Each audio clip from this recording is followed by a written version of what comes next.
Բարև ձեզ սիրելի հայրենակիցներ, ողջունում եմ ձեզ Համենայության մայրաքաղաք Երևանից։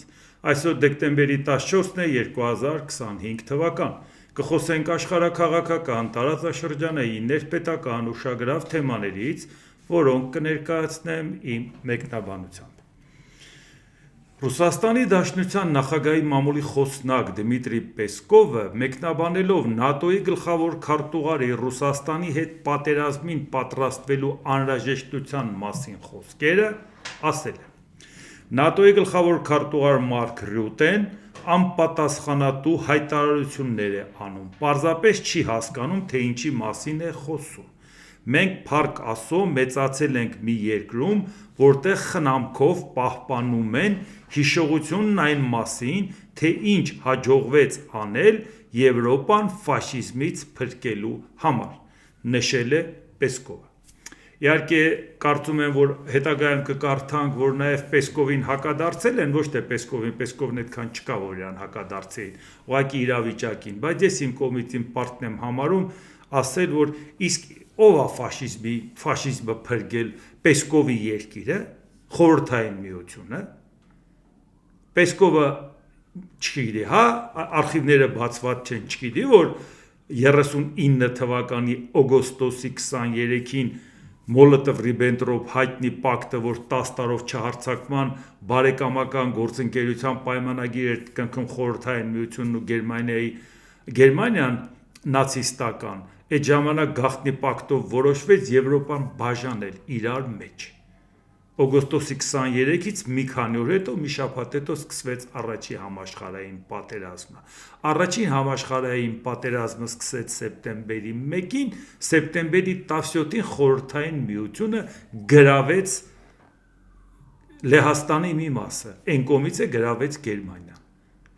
Եվ դառան իրանք հարևան։ Էդում է ֆաշիզմի մեջ մեղադրում։ Ֆաշիզմի մեջ մեղադրողը Մերձբալթյան հանրապետությունները դրանից հետո օկուպացնողն է, Ֆինլանդիայի վրա հարձակվողն է, Բեսարաբիան վերցնողն է, Արևմտյան Ուկրաինան վերցնողն է, բա ֆաշիզմը ով էր։ Երկու ֆաշիստով որոշել են Եվրոպան մեջ անել։ Ուղղակի մի ֆաշիստը որոշեց հարձակվի Խորհրդային Միության վրա։ Իսկ ֆաշիզմի դեմ պայքարողները, որ այսօր Եվրոպային ասма ֆաշիզմի դեմ հիշողությունն է առաջացնում, սեպտեմբերի 3-ին Մեծ Բրիտանիան եւ Ֆրանսիան պատերազմ հայտարարեցին Գերմանիային։ Այն դեպքում, երբ որ շատ լավ գիտեին ուժերի հարաբերակցությունը, այն դեպքում, երբ որ Ամերիկայի Միացյալ Նահանգները եթե չօգներ, ակտիվ գործողություններ Մեծ Բրիտանիան չէր կարողանում։ Իսկ այդ հարձակման արդյունքում Գերմանիան օկուպացրեց Ֆրանսիան 40 թվականի հունիսի 22-ին։ Մի տարի առաջ Խորհրդային Միության վրա հարձակվելուց մի տարի առաջ։ Ֆաշիզմի մասին ով է խոսում։ Ֆաշիզմի մասին խոսացողը կարող է միաթիշի, որ 1934 թվականին դարձավ Ազգերի լիգայի անդամ Խորհրդային Միությունը։ Ինչու դրանից առաջ չէր կարող, մտամով էր Խորհրդային Միությանը ճանաչում, որ Ազգերի լիգայի անդամ էլ իրան կարգեին։ Ու հոչի մոռացել, որ դրան լրջորեն աջակցեց Ֆրանկլին Դելանո Ռուզվելտը, որ ինքը նախաձեռնություն հանդես բերեց դիմեց Խորհրդային Միության ղեկավարությանը, այն ժամանակ Կալինինին նամակ գրեց Կենտգործկոմի նախագահին, որ եկեք դիվանագիտական հարաբերություն հաստատենք։ 33 թվականին ընտրվել է Ռուզվելտը եւ 33 թվականին մի քանի ամիս հետո ինքը դիմել է ու դիվանագիտական հարաբերություններ են հաստատել։ Ու դա էլ մեծ դերակատարություն ունեցավ, որ Եվրոպան վերանայեց վերաբերմունքը Խորհրդային Միության նկատմամբ այն դեպքում, երբ որ Ամերիկայի Միացյալ Նահանգները Ազգերի լիգայի անդամ չէր։ Բայց մի հատ ուրիշ բան էլ հասկանանք։ Ազգերի լիգայից ինչի համար հանեցին, գցեցին դուրս։ Պեսկովը կարող է մի հատ հիշի այսօր, որ էս ասում է։ Նոյեմբերի 30-ին Ֆինլանդիայի վրա հարձակվելու համար։ Դեկտեմբերի 14-ին, այսինքն այսօրը, եթե այսօրը ելույթ ես ունենում ֆաշիզմի մասին ես խոսում, մի հատ հիշեք, թե ինչա կատարվել։ Դեկտեմբերի 14-ին այսօրը Ազգերի լիգայից դուրս շպրտեցին Խորհրդային Միությանը։ Կարող է Պեսկովը պատահաբար այս ամեն ինչի մասին իմանա։ Թե հիշացնենք։ Էլի դրան կհարադառնանք, էլի հարցեր կա այդ ուղղությամբ, բայց երբ որ մարդկանց փորձում են թյուրիմացության մեջ գցեն, թե իրանք միայնակ պայքարում են ֆաշիզմի դեմ, մենք տեսնենք, թե ֆաշիզմի գործընկերը ով էր։ Եթե Գերմանիան չհարձակվեր խորհրդային միության վրա, ով էր ֆաշիզմի գործընկերը, եւ էլ ինչ էր պատրաստվում գրավել Եվրոպայից։ Համաձայն փաստաթղթի վերջը այդ փաստաթուղթը կար, չէ՞։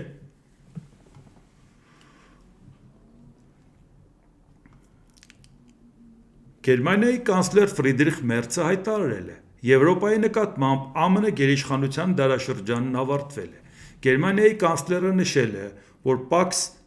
Americanaի ամերիկյան խաղաղություն դարաշրջանն ավարտվել է Եվրոպայի և Գերմանիայի համար։ Նոստալգիան չի օգնի, սա փաստ է։ Ամերիկացիները հիմա շատ համառորեն պաշտպանում են իրենց շահերը և հետևաբար մենք էլ պետք է պաշտպանենք մերը, ասել է Մերցը։ Կանցլերն ընդգծել է, որ արևմտյան երկրները պետք է պահպանեն ՆԱՏՕ-ի դաշինքը որքան հնարավոր է երկար, չնայած տրանսատլանտյան հարաբերությունների փոփոխություններին և պատրաստվեն ԱՄՆ-ի հետ հարաբերություններում հիմնարար փոփոխությունների, բայց ոչ կապերի խզման։ Իհարկե լիովին ընդունելի է Ֆրիդրիխ Մերցի հայտարարությունը, բառից բուն իմաստով սպառնալից ակնարկ է ԱՄՆ-ին, որ տեսեք, եթե շատ եք ուզում Եվրոպայից ազատվեք, դուք Եվրոպայից կազատվեք։ Եթե մենք պետք է զինվենք, մենք կզինվենք։ Եթե մեր անվտանգությունը մենք ենք պաշտպանելու, այդ դեպքում ով եք, որ մենք ձեզ հետ ինչ-որ բան ճշտենք։ Մի ուղղակի պարզաբանում, ոչ մի կերպ ես չեմ կարողանում հաշտվել, որ երբ որ բոլոր գնահատականները տրվում է ԱՄՆ-ին, այնուամենայնիվ, եթե Դոնալդ Տրամպը ընտրվել է Ամերիկայի Միացյալ Նահանգների ընտրողների կողմից, ես չեմ կարող չհարգել ընտրողի իրավունքը, առավել ևս ընդհանրապես իմ խոսելը ինչ իմաստ կունենար, եթե ես չեմ հարգում ժողովրդավարությունը, բայց միևնույն ժամանակ թույլ տվեք հոգու խորքում մտածել, որ այն ինչ որ կատարվում է այսօր Ամերիկայում աշխարհի հետ փոխհարաբերություններում, դա Տրամպի քաղաքականությունն է, դա Ամերիկայի քաղաքականությունը չի։ Տրամպը հեռանալով ոչ միայն կտանի իր վարած քաղաքականությունը, հաջորդ եկողը չի շարունակի, այլ հաջորդ եկողը այս պակասը այն ինչ որ Տրամպը վնասներ հասցրեց Ամերիկայի Միացյալ Նահանգների շահերին, պետքա շատ ավելի ագրեսիվ քայլեր անի Ամերիկայի դերակատարությունը բարձրացնելու, որ կորածը վերականգնի։ Դրա համար համաձայն չեմ նաև Մերցի խոսքին, որ ասում է Ամերիկան ելնում է իր շահերից։ Այն ինչ որ անում է Դոնալդ Տրամպը, դա Ամերիկայի շահերին վնաս է, դա Ամերիկայի շահերից չի բխում։ Տրամպը ցանկանում է պարզապես ցույց տա, որ ժողովուրդ ջան, փողը կխնայեմ, դուք սկսեք լավ ապրել, փողը կհաշվեք, կտեսնեք լավ է, մտածում է, որ ժողովրդին, որ դրանով պոկեմ, տանեմ այդ դաշտ, որ ինչի հետևից եք ընկել, այ մարդ դուք մտածեք Հայաստանը ոնց է ալում, չէ, ասում են ձեր դարդը լացեք, ինչ գործ ունեք աշխարհի հետ ինչա կատարում։ Ես ինչ ճղում եմ առավոտից իրիկու ասում եմ աշխարհի դարդը մեր դարդն է։ Եթե մենք մաս չենք կազմում աշխարհի դարդին, ուրեմն աշխարհի բացարձակ պետք չի Հայաստանի դարդը։ Այդ էլ մնացել մենք կարողանանք աշխարհին մեր դարդը պարտադրենք, անգամ համոզենք, որ դա դառնա օրակարգային։ Ես փորձում եմ Հայաստանի համար, այդ մարդը Ամերիկային ասում է հետ քաշվեք, մեր դարդով տապակվենք։ Դե հիմա ուզբեք ես հավատամ, որ դա Ամերիկայի կարծիքն է, չեմ հավատում, ժողովուրդ ջան։ Այնպես որ ուզեմ ասեմ, միանգամայն ինձ համար ընդունելի է Ֆրիդրիխ Մերցի հայտարարությունը, որ եթե Ամերիկայի Միացյալ Նահանգները վերանայում է իր քաղաքականությունը Եվրոպայի նկատմամբ, ձեռնոցը նետված է, ձեռնոցը վերցնում ենք, ախպեր։ Դե դեպքում էլ մենք էլ մտածենք մեր անվտանգությունը ոնց ենք պաշտպանում Ռուսաստանից, որովհետև մենք Ռուսաստանի հետ մենակ ենք։ Այդ դրա համար ՆԱՏՕ-ի գլխավոր քարտուղարը, ինչքան էլ լինի տրանսատլանտյան կառույցի ղեկավար, միևնույնն է, նա եղել է եվրոպական երկրի վարչապետ։ Դուք նրան չեք կարող ազգային գործիչ սարքել, ինքը ինչքան էլ վերազգային գործիչ լինի, նա իր Եվրոպայի համար սիրտը ավելի շատ է ցավում, այնպես որ մի զարմանալի բան չկա այդտեղ։ Իսկ հիմա նայենք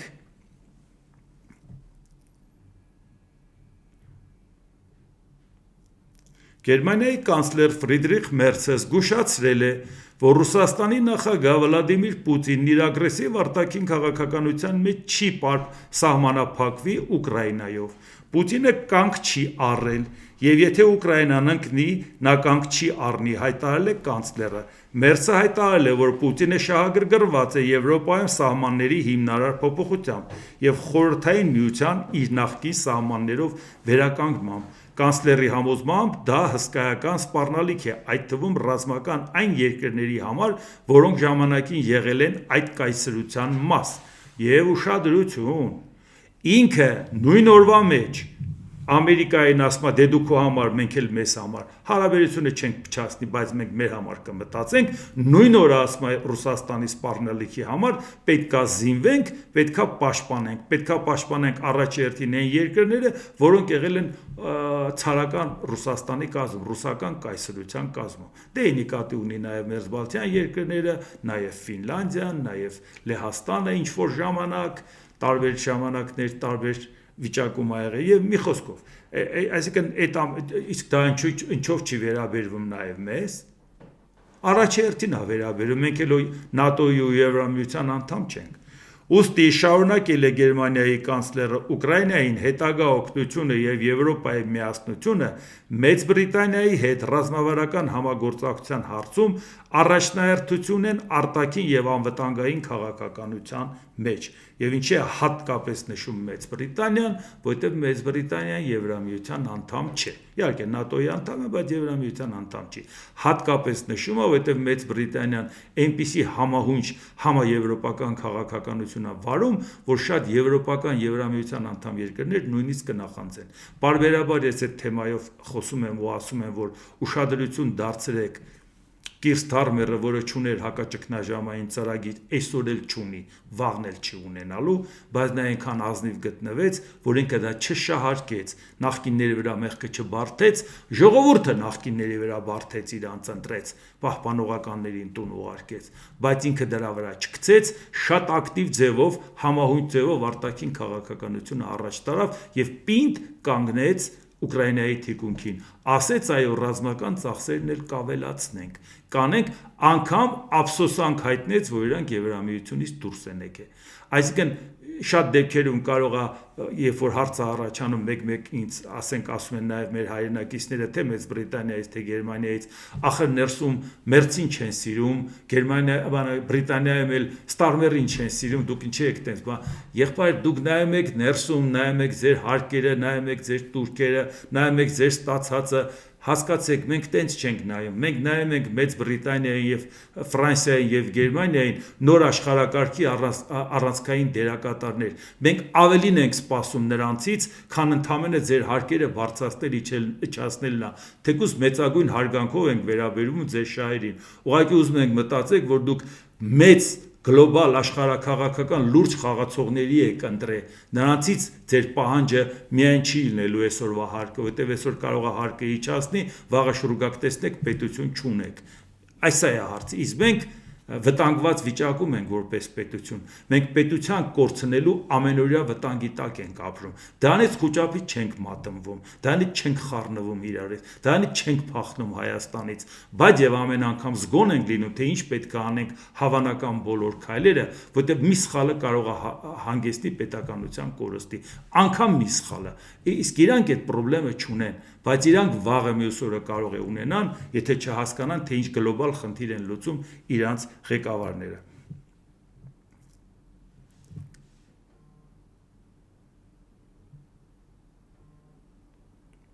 Ուստի շարունակել Ուկրաինայի հետագա օգնությունը Եվրոպայի միասնությունը Մեծ Բրիտանիայի հետ ռազմավարական համագործակցությունը կարևոր է նաև հնարավորինս երկար պահպանել ՆԱՏՕ-ն, որի արդյունավետությունը բազմիցս կասկածի տակ է դրել ԱՄՆ նախագահ Դոնալդ Տրամպը։ Այո, Դոնալդ Տրամպը, երբ որ ՆԱՏՕ-ի արդյունավետությունը կասկածի տակ է դրել, նաև իր նույնիսկ պատգամավորներ օրինագծով մտել են, որ Միացյալ Նահանգները դուրս գան ՆԱՏՕ-ից, Միացյալ Նահանգները ՆԱՏՕ-ի համար շատ լուրջ դերակատարություն ունենալով Եվրոպայի համար, որտեղ ի վերջո այդ կառույցը ստեղծվել է հենց Եվրոպայի անվտանգության համար, հակազդելով խորհրդային միության նվաճողական քաղաքականությանը եւ եթե Միացյալ Նահանգները ՆԱՏՕ-ից դուրս գալու որևէ բան մտածի, Միացյալ Նահանգները կմնա մենակ, դրանից Եվրոպան չի քանդվի։ Դրանից պարզապես Եվրոպան կմտածի, որ իր միակ հակառակորդը մնում է Ռուսաստանը, իսկ Եվրոպան շատ ավելի մեծ բնակչության թիվ ունի, Եվրոպայի համախառն ներքին արդյունքը շատ ավելի մեծ գերազանցում է Ռուսաստանին, եթե ինքը պետք է մտածի, որ պետք է զինվի Ռուսաստանին կարգի հրավիրի, իրանք Ռուսաստանին կարգի կհրավիրեն։ Չմոռանանք, որ երկու համաշխարհային պատերազմն էլ սկսվել է Եվրոպայից, եւ Եվրոպան տենց միամիտ խելոք չի։ Եթե Եվրոպան ժամանակի ընթացքում անվտանգությունը գերագնահատեց, ես սկսեցին իրանց կյանքը պատկերացնել ֆրակով եւ թիթեռնիկով, սպիտակ ձեռնոցներով, կապ չունի ինքն ինչ են աշխատում։ Այդ մոտեցումը փոխվեց։ Բայց եթե Եվրոպան սկսի մտածել, որ ժողովուրդ, այս մեզ ում տեղն են դրել, լամիատ ով է մեզ դրել այս ում տեղը, հանկարծ Իսպանիան կարող է հիշի, թե ինքը ինչի է հասել եւ նոր աշխարհը ով է ստեղծել։ Հանկարծ Մեծ Բրիտանիան կարող է հիշի, որ հետո աշխարհի ամենամեծ կայսրությունն է եղել մինչև 32 միլիոն քառակուսի կիլոմետր։ Հանկարծ Ֆրանսիան կհիշի, որ մինչև հիմա անդերծովյան գաղութներ ունի, որ անունը եթե գաղութ էլ չասենք, հո գիտենք ինչ է, հո գիտենք նրա դերակատարությունը աշխարհում ինչ էր, էլ ում հիշացնենք։ Գերմանիային երկու համաշխարհային պատերազմ տեսած, որ Ամերիկայի Միացյալ Նահանգներին ինքը պատերազմ հայտարարեց երկրորդ համաշխարհային պատերազմի ժամանակ, երբ որ Ճապոնիան հարձակվեց դեկտեմբերի 11-ին Գերմանիան ու Իտալիան։ Հո չեք մոռացել։ Այսինքն եթե դուք ուզում եք ոտքի կանգնացնեք Եվրոպայի արժանապատվությունը, որ դուք ով եք, դուք թույլ եք, դուք էս եք, դուք են եք, դուք կստանաք այնպիսի Եվրոպա, որ կլացեք, որ կասեք վայ Տեր Աստված, այս ինչի էս գազանին ոտի կանգնացրեցինք։ Հազիվ ոնց որ խելոք ապրում էին։ Ֆրանսիան մոդայի հայրենիք էր, այդ նույն Ֆրանսիան հեղափոխությունների հայրենիք չէր։ Այդ նույն Ֆրանսիան Նապոլեոն չի ունեցել, որ տեսնում եք, մտնում եք մահճակալի տակ։ Այդ ոնց տենց պատահաբար տենց մտածեցիք։ Լա Հիտլերն ենք ասում, Բիսմարկ չի ունեցել, Կայզեր Վիլհելմ չի ունեցել Գերմանիան։ Ում եք տենց վախացնում, էլի։ Ես ուղղակի մտածում եմ, ժողովուրդ, եթե խաբար չեք Եվրոպային, որ շատ բզեք, ոտի կանգնացնեք ինչ կլինի։ Այսօր Եվրոպային լավ միասնական քաղաքականության եք մղե։ Տեսնենք տակից ոնց եք դուրս գալու։ Այդ շարունակությունը նայենք։ Երբ որ ֆաշիստականից խոսում է, ինչ է ասում։ Բանը Ֆրիդրիխ Մերցը շարունակում է. Հավանաբար ավելի ճիշտ կլիներ, որպես պատմական զուգահեռ օգտագործել 38 թվականը, նշել է Մերցը։ Մյունխենի համաձայնագրից հետո Ադոլֆ Հիտլերը տեսավ, որ եվրոպական պետությունների խաղաղեցման քաղաքականությունն ուժեղացնում է իր կայսերական էքսպանսիոնիստական հավակնությունները եւ 1 տարի անց սկսեց երկրորդ համաշխարհային պատերազմը։ Այո, սա է ուզում Ֆրիդրիխ Մերցը մեղադրում է Եվրոպային, որ ձեր թողտվությամբ Հիտլերը դառավ Հիտլեր չէր դառնա 38 թվականի Մյունխենը, որ հավաքվեցին Մեծ Բրիտանիան, Ֆրանսիան, Իտալիան, որոշեցին, որ Գերմանիայի հետ պայմանավորվեցին, որ Չեխոսլովակիան դնեն սուդետները տան, ասին դե լավ, էստան խաղաղվի։ Խաղաղվեց։ Ու դրա համար սեպտեմբերի 3-ին, երբ որ ասում են պատերազմ սկսեց Մեծ Բրիտանիան Գերմանիային, թեկուզ ինքը դրան պատրաստ չէր, այդ խայտառակությունից խուսափելու համար արեց, որովհետև ասեց 38 թվականի Մյունխենյան խայտառակությունը մեր վրա է, Ֆրանսիայի վրա է, Մեծ Բրիտանիայի վրա է, մենք պետք է դրա տակից դուրս գանք եւ մենք պետք է պատերազմ հայտարենք, որ մեր դեմքը փրկենք։ Այն ուղղակի Մերցը ասում է Հիտլերին դուք Հիտլեր սարքեցիք, ուրիշի վրա մուննատ չգաք։ Եվ մի բան էլ ուղղակի հիշացնենք 19 թվականին առաջին համաշխարհային պատերազմում պարտված Գերմանիան 20 տարում ոնց ունեցավ այդպիսի բանակ, որի արդյունքում կարողացավ երկրորդ համաշխարհային պատերազմ սկսի։ Կարող են ասել են սահմանափակումները, որ Գերմանիայի վրա կար։ Զինվելու ռազմական արդյունաբերության ոնց կարողացավ 20 տարվա մեջ այդպիսի տեխնիկա ունենա, այդպիսի բանակ ունենա կազմակերպված։ Կարող է պատահաբար մոռացել եք, որ այդ նույն բանին հիշացնեմ, էլի ով էր էս Պեսկովին, որ նացիզմի մասին է խոսում, որ խորհրդային միությունը որպեսի օգներ Գերմանիան շրջանցեր սանկցիաները, խորհրդային միությունը ինչքան տարածքներ տրամադրեց Գերմանիան որպեսի գար, ինչ որ իրանց պետք էր, խորհրդային միության տարածքում արտադրեր, մի բան էլ իր փորձով օգներ խորհրդային միությանը, բայց այդ ընթացքում իրան անհրաժեշտ ամեն ինչ արտադրեր, այն ինչ որ իրան պետք է ստեղծեր խորհրդային միության ուժերով ու նրա տարածքում փորձել, տեխնիկայել ամեն ինչ էլ։ Այդ բանակին ինչով օգնեց խորհրդային միությունը, որպեսի նա հզորանա Եվրոպայի աչքից հեռու, որտեղ փակ երկիր էր խորհրդային միությունը։ Կարող է պատահաբար Պեսկովը դրանից տեղյակ է, թե գործներս թողենք սկսենք իրանց պատմությունը իրանց դասավանդել։ Հաշվի առնելով ԱՄՆ-ում, Չինաստանում եւ Ռուսաստանում տեղի ունեցող իրադարձությունները, Մերցը փաստել է ուժի համաշխարհային քաղաքական եւ տնտեսական կենտրոնների գրեթե տեկտոնական տեղաշարժ։ Գերմանացիներն ու եվրոպացիները գտնվում են այդ գործընթացի ուղիղ կենտրոնում եւ ինչպես ԱՄՆ պետք է պաշտպանեն իրենց շահերը, համոզված է Գերմանիայի կանցլերը։ Ահա, եթե աշխարհը հիմա փորձում եք վերաձևել, այդ աշխարհը եթե ԱՄՆ-ն, Չինաստան, Ռուսաստան որոշել եք դուք եք ուժեղները, դուք իրար մեջ եք վերաձևելու, կենտրոնական խաղացող է Եվրոպան։ Եվրոպան կմտածի իր շահերի մասին։ Եվրոպայի շուկան ավելի մեծ է, քան Ռուսաստանինը, գնողունակության առումով անհամեմատ ավելի մեծ է, քան Ռուսաստանինը։ Այնպես որ ինքը շատ լուրջ գործընկեր է, որ կարող է մտածի ում հետ ինչ անի։ Եվ եթե Եվրոպայը մի քիչ էլ սենց այդքան ակտիվ չէին, մոբիլիզացված չէին, դե եթե Ամերիկան ու Ռուսաստանը ցանկանում են Եվրոպային մոբիլիզացնել, ուղղակի իրանք չեն բաժանորդագրվել իմ յութուբյան ալիքին։ Խորհուրդ կտամ այդ երկուսն է բաժանորդագրվեն եւ իմանան իրանց գլխի գալիքը, եթե իրանք այնքան ճնշեն, Եվրոպան միավորվի մինչեւ վերջ, այնքան ճնշեն, որ Եվրոպան զինվի։ Այդ ժամանակ չզանգեք ասեք Ժորժ ջան, ում մտքով կանցներ։ Այն մարդ ոչ մեկի մտքով չեր անցնի այս ինչ եղել։ Չէ, Ժորժ ջան, ուղղակի դուք գործից անտեղակ մեծ խոսում եք, ոչ մի բան չհասկանալով։ Ուկրաինայի նախագահ Վոլոդիմիր Զելենսկին հայտար. ԱՄՆ-ն դեռևս չի արձագանքել Ուկրաինայի խաղաղության ծրագրի նոր առաջարկներին։ Խաղաղության ծրագիրը չի կարող բոլորին դուր գալ, անշուշտ փոխզիջումներ կլինեն։ Ամենակարևորը, որ այն արդարացի լինի Ուկրաինայի համար, քանի որ պատերազմը Ռուսաստանի Դաշնությունն է սկսել։ Զելենսկին նշել է, որ աթոռից կարճած չէ, եւ եթե ընտրություններ լինեն, ինքը պատրաստ է իրադարձությունների ցանկացած զարգացման։ Իդեպ, այս պրյոմը, որը Զելենսկին արեց, շատ ծանր վիճակի մեջ դրեց եւ Դոնալդ Տրամփին եւ Վլադիմիր Պուտինին։ Իրանք ասում են դու լեգիտիմ չես, մենք քեզ հետ ոնց թուղթ ստորագրենք, պետք է անցկացնեք ընտրություն։ Ինքն էլ ասեց ձեր արևն էլ ապրի, պատերազմը դադարեցեք, ընտրություններն անցկացնենք։ Ասի ոնց պատերազմը դադարեցնենք։ Պատերազմը բերեք փաստաթուղթ ստորագրենք, որ պատերազմը դադարի։ Ասեց ում հետ փաստաթուղթ ստորագրենք։ Բասում եք ես լեգիտիմ չեմ։ Ասում դե լեգիտիմ իշխանության հետ բավով է լեգիտիմ որ։ Այդ դումայի ընտրություններն էլ է հետաձգվել։ Ռադայի ներողություն։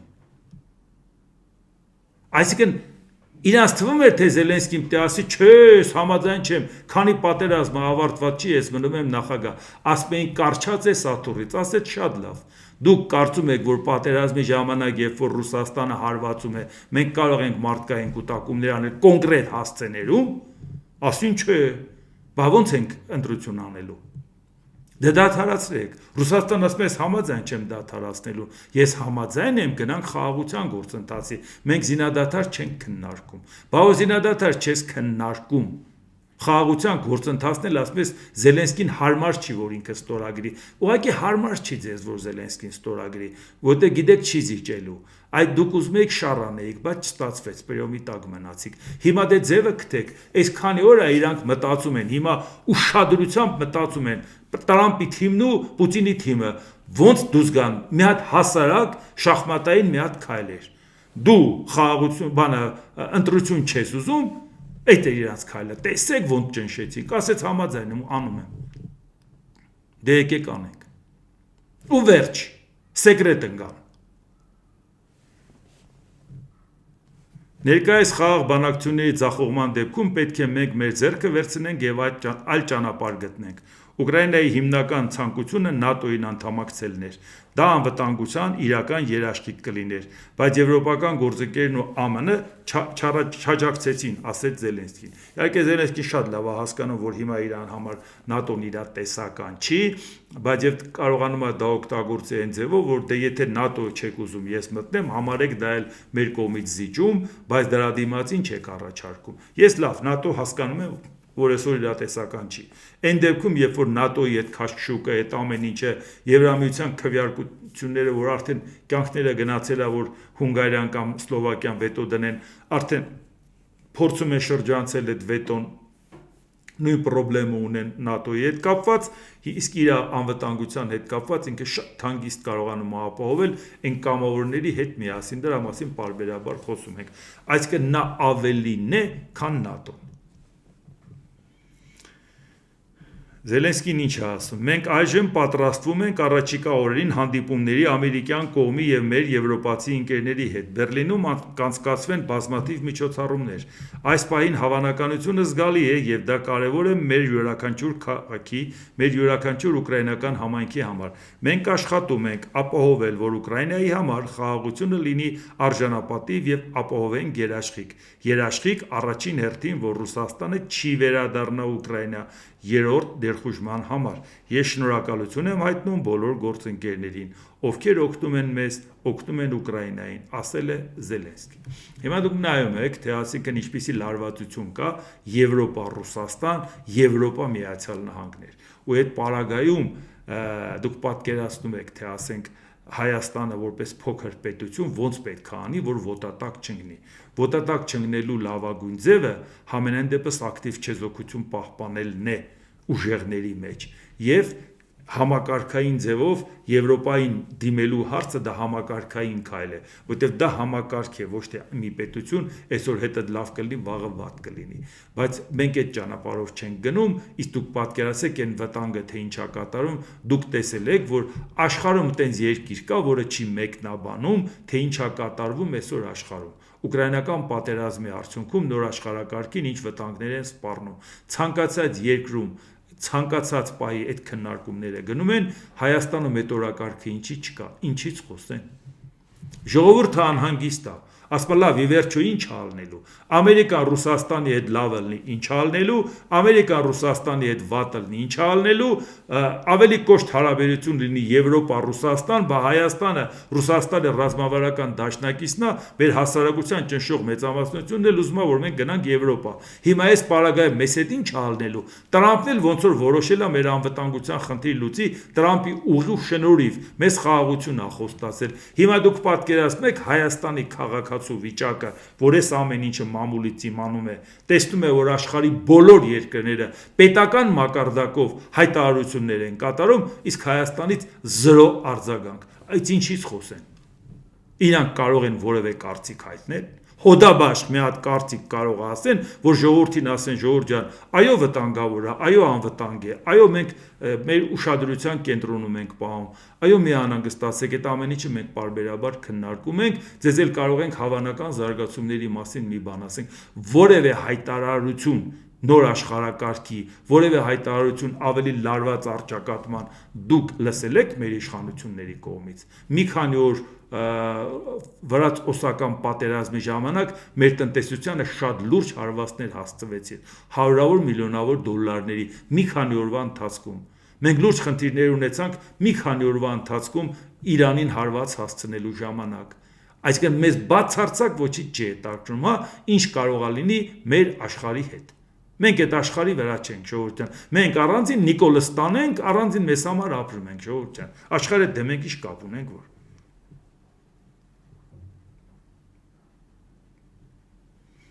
Իսկ հիմա տեսեք, Ռուսաստանը ոնց է գլուխ բարձրացնում, ոնց է ոգևորվում եւ այդ առիթը ոնց է օգտագործում, տեսնելով Դոնալդ Տրամպի թուլությունը։ Դոնալդ Տրամպը ատամներով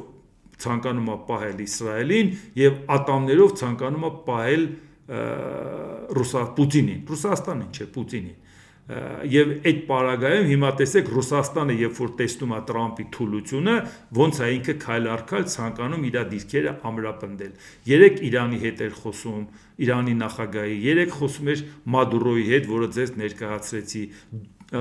նենց ոգևորում էր Մադուրոյին, թե տեղը կդնես Տրամպին։ Նույնն էլ Իրանին էր ասում, խաղաղ ատոմի հետ կապված աջակցում ենք։ Այսօր Ռուսաստանը շարունակում է իր քայլերը, եւ այս քայլերը ոչ թե հոգուտ ինչ-որ բանի է, ընդդեմ Ամերիկայի է, որ աշխարհին ցույց տա, եթե Ամերիկան աշխարհի ամենահզոր երկիրը ասում է ուժեղին պետք է զիջենք, նշանակում է ամենահզորը Ամերիկան չի։ Ուրեմն այդ ուժեղը Ռուսաստանն է։ Ամբողջ աշխարհը գիտի, որ Ռուսաստանը ուժեղ չի, Ռուսաստանն ասում է, եթե ամբողջ աշխարհի ուժեղ երկիրն ասում է ես եմ, ուրեմն ես եմ։ Բայց քանի որ մենք ապրել ենք տևական ժամանակ Ռուսաստանի ազդեցության տակ, մենք շատ լավ գիտենք Ռուսաստանն Իրանից ինչ է ներկայացնում։ Մենք վախեցած չենք, որովհետև ամեն օր մենք տեսել ենք այդ սպառնալիքը, ամեն օր տեսել ենք ինքը ինչպես է վարվում։ Ուղղակի, այսպես ասած, իմունիտետ ենք ձեռք բերել, էլի։ 10-ը հայտնել է, հիմա ինչի եմ ասում, հատկապես ռուսական գործակալությունը։ Ռուսաստանն ու Իսրայելը շփումներ են անցկացնում Երուսաղեմում Ալեքսանդրյան Մենաստանը Ռուսաստանին փոխանցելու վերաբերյալ։ Փոխանցման շանսեր անխոստ կան։ Շփումները շարունակվում են, Իսրայելը կարող է գնալ այդ քայլին, քաղաքական բարենպաստ պահի, նշել է գործակալությունը։ Իսրայելը այդ քայլին չի գնա, բայց դուք պատկերացրեք ինչա կատա։ Այսինքն Ռուսաստանի պակասը այսօր հենց այդ հարցը լուծելն է, որովհետև ինքը համարում է, որ ժամանակին Ալեքսանդրյան Մենաստանը գտնվում է Երուսաղեմի հին քաղաքում Տիրոջ գերեզմանի տաճարից ոչ հեռու։ Դրա կառուցման համար հողատարածքը 1859 թվականին ձեռք է բերել Ալեքսանդր II-ը, իսկ շենքերի համալիրը 1896 թվականին կառուցել է կայսերական ուղղափառ Պաղեստինյան ընկերությունը։ Մենաստանի նկատմամբ սեփականության իրավունքի շուրջ վեճերը սկսվել են 1917 թվականի հեղափոխությունից հետո։ 17 թվականի հեղափոխությունից հետո ցարական Ռուսաստանի պարտքերը չէր ճանաչում, բայց այն ինչ որ ցարական Ռուսաստան ուներ, ասում է տիմնա։ Յա, Ժորժ ջան, այս լրիվ Լենինն ու Պուտինը մի խելքի են, Ժորժ ջան։ Վլադիմիր Իլիչն ու Վլադիմիր Վլադիմիրիչը մի խելքի են, Ժորժ ջան։ Այդ նորություն չի։ Եվ հիմա Ռուսաստանը այսօր ցանկանում է վերականգնել են ինչ որ ինքը ունեցել է ցարական Ռուսաստանի ժամանակ։ Բաց մեկ մերձը որ ասում է Պուտինը ցանկանում է վերականգնել ցարական Ռուսաստանի ունեցածը, ասում եք դե լավ էլի տենց բան չկա։ Ռուսաստանն ինքն է ապացուցում։ Այսօր ինքը Իսրայելից տարածք է ուզում։ Երուսաղեմի ջոդ, որի հետ կապված գիտեք ինչ սկզբունքային զարգացումներ կան։ Եվ հետո դրանով չի դադարում։ Իրանի արտգործնախարարության պաշտոնական ներկայացուցիչ Իսմայիլ Բաղային հայտնել է. Իրանի արտգործնախարար Աբբաս Արաղչին դեկտեմբերի 15-ին պաշտոնական այցով կայցելի Բելարուս, իսկ 16-ից 17-ը Ռուսաստան։ Արաղչին նախատեսում է իր ռուսաստանցի գործընկեր Սերգեյ Լավրովի հետ քննարկել միջուկային խնդիրները, կհանդիպի նաև Պետդումայի ներկայացուցիչների հետ։ Այո, նախագահների մակարդակով որոշեցին հայտարարեցին, որ Ռուսաստանը սատարում է Իրանին, եւ այն Ռուսաստանը հայտարարեց այն ժամանակ, երբ որ Դոնալդ Տրամպն ասեց, եթե սենց շարունակվի, նորից հարված կհասցնենք Իրանին, որովհետեւ ինքը փորձում է վերականգնել իր միջուկային հզորությունները։ Այս է որ պետք է հասկանալ, որ Ռուսաստանը ասենց ընդգծված իրան հանդուգն որ պահում է Ամերիկայի հանդեպ, ինչից է դա գալիս։ Ուղղակի իր ուժն է ցուցադրում, որտեվ ինքը այդքան բլեֆ արեց, կխփեմ այս հրթիռով, կխփեմ այն հրթիռով, տեսամ ոչ մեկը արդեն ծաղրում են, միջուկային ռումբ կօգտագործեմ, արդեն ծաղրում են, հիմա ասում է Ժորժ ջան, ինձանից չեք վախենում, ինձանից Տրամպն է վախենում։ Տրամպից էլ չեք վախենում, արդեն Տրամպից էլ չեն վախենում, եթե Տրամպը քեզանից վախենում է։ Բայց հիմա դուք տեսնում եք, որ նա ատամա ցույց տալու ումա ցույց տալի Իսրայելով, Վենեսուելայով, Իրանով ումա ատամ ցույց տալի։ Թայլանդը պարետային ժամ է հայտարարել իր հարավ-արևելյան նահանգում, քանի որ Կամբոջայի հետ մարտական գործողությունները տարածվել են վիճելի սահմանային շրջանի ծովափնյա տարածքներում։ 2 օր անց այն բանից հետո, երբ ԱՄՆ նախագահ Դոնալդ Տրամպը հայտարարել էր, որ կողմերը համաձայնվել են դրանք դադարեցնել, Դոնալդ Տրամպը 24 ժամ էր տվել իր զանգից հետո, այդ 24 ժամը 3 լրացել է։ Այսօր իրանք արդեն նոր process ու նոր զարգացումներ են անում։ Սա այն պատերազմներ, որը Դոնալդ Դոնալդ Տրամպը շատ մեծ շքեղությամբ ստորագրելու տեր կանգնեց եւ հայտարարեց, որ 8 պատերազմ դադարեցրել է եւ իր զանգից հետո էլ պատերազմը շարունակվում է։ Հիմա այդ ուղղակի նրա համար, որ մենք պատկերացնենք, թե ոնց կարող է պատահի Թայլանդն եւ Կամբոջան այդքան իրանց լկտի պահեն, ոնց կարող է պատահի իրանք մտածեն, որ կարան բանի տեղ չդնեն Դոնալդ Տրամպի զանգը, որտեղ Դոնալդ Տրամպը ընդամենը զանգում է, որպեսի գլուխը գովա որ խաղաղացնել է, իրանք այլևս լուրջ չեն վերաբերվում, բայց գիտեք դա ինչքան մտահոգիչ է մեզ համար, որ Ամերիկայի Միացյալ Նահանգների խոսքին աշխարհում որևէ մեկը լուրջ չի վերաբերվում, բա նոր աշխարհակարգ մենք ումից ենք ակնկալում, աշխարհում խաղաղություն ումից ենք ակնկալում, մի հատ Տրամպի հետ մի հատ թուղթ են ստորագրել, արդեն Հայաստանում ասում են վերջ, անվտանգությունն ապահովված է, բա այս ձևի է ապահովված, այն դեպքում երբ որ այդ փաստաթղթի մեջ անվտանգության ոչ մի կետ չկա, հիմա մեզ դա պետք է չմտահոգի, թե ինչ է կատարվում։ Բայց հետո մի հատ հետաքրքիր բան էլ կա, Ուկրաինան պատժամիջոցներ է մտցել Ռուսաստանի ստվերային նավատորմի դեմ, որոնք տեղափոխում են պատժամիջոցների տակ գտնվող ռուսական նավթը հակառակ քաղաքակիրթ աշխարհի մտցրած սահմանափակումների։ Չնայած այս ընթացքում հասցրեցին մի 4 նավ էլ խորտակեն ուկրաինացիները։ Նախագահ Զելենսկին նշել է, որ Ուկրաինայի ներկայիս պատժամիջոցներն ուղղված են թշնամու մոտ 700 նավերի դեմ, որոնք